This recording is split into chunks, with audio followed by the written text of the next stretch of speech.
Normalement, elles doivent être fixées. Je sais, je vais voir. Et celle-là, elle a 1m11.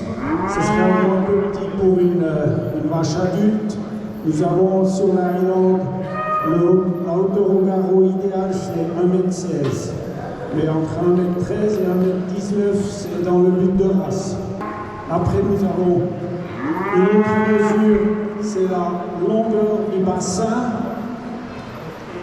Et ça se fait avec le mètre ou avec la canne, on peut déplier.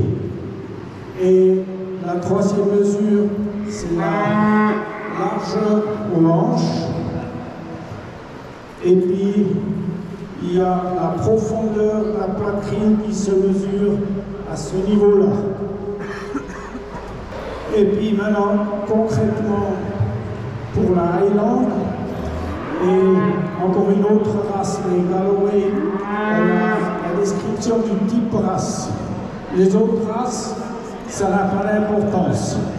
Il faut juste des muscles et des pieds. Mais nous, on veut un type race. Et on a divisé cela en 4 points. Et c'est les cornes. Et nous, on s'oriente pour le type race à la description des Écossais, ce qui est décrit par les Écossais, c'est-à-dire les cornes, la tête inclut la toison, et puis le poil et les oreilles.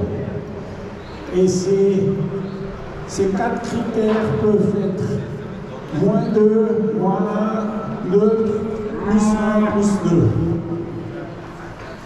Après, on a le format, et dans le format, on a déjà les mesures qu'on a fait auparavant, qui rentrent dedans. Mais à part ça, on a sur la vache, on a la tétine, et dans la tétine, on a 4 points. On a la hauteur, la profondeur de la tétine, la longueur, les trayons, épaisseur du trayon, longueur du trayon. On veut surtout essayer dans la Highland d'avoir une tétine bien soutenue, pas trop profonde, et les crayons pas trop grands, parce que si on commence à avoir des crayons, on a plus de soucis. Alors tout ça, ça donne des positions et après sont inscrites dans le handbook, sur le pédigré. Ça c'est au niveau format. Niveau format pour les taureaux, évidemment, c'est les testicules. Il faut qu'ils soient corrects assez grands, il en faut 2. Et puis, s'il n'y en a pas, bon, ben, c'est 2 longs.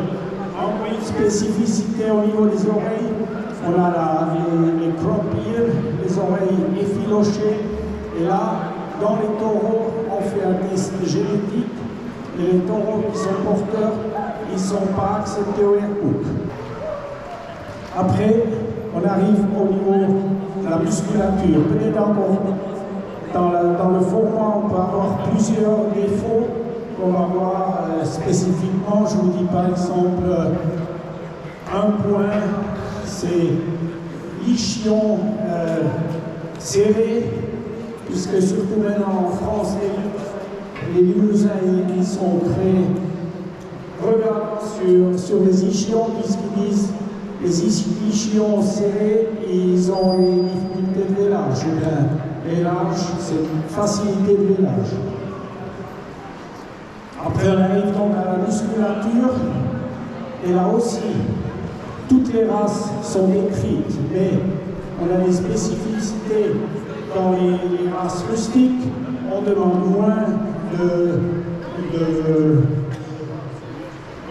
cul, de culard, et donc elles sont pas autant besoin d'avoir l'arrondi, la cuisse, qu'une race intensive. Et là aussi, on a 5 points, on a la condition est prise en compte, et puis largeur de l'épaule, et puis les reins, l'épaisseur du rein, arrondi et longueur de la cuisse.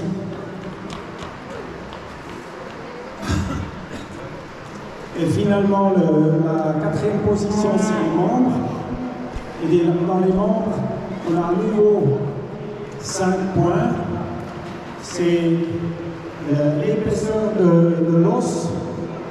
Et puis là, on s'adapte aussi à la race.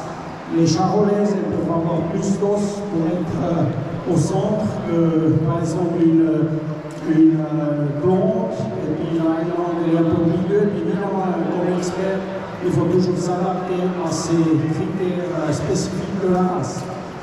Et après, nous avons les implombs avant, donc position des pattes. Si c'est droit, c'est 5. Si ça ouvre ou ça ferme, ça peut descendre à 1 ou monter à 9. Et puis après, nous avons l'angle du jarret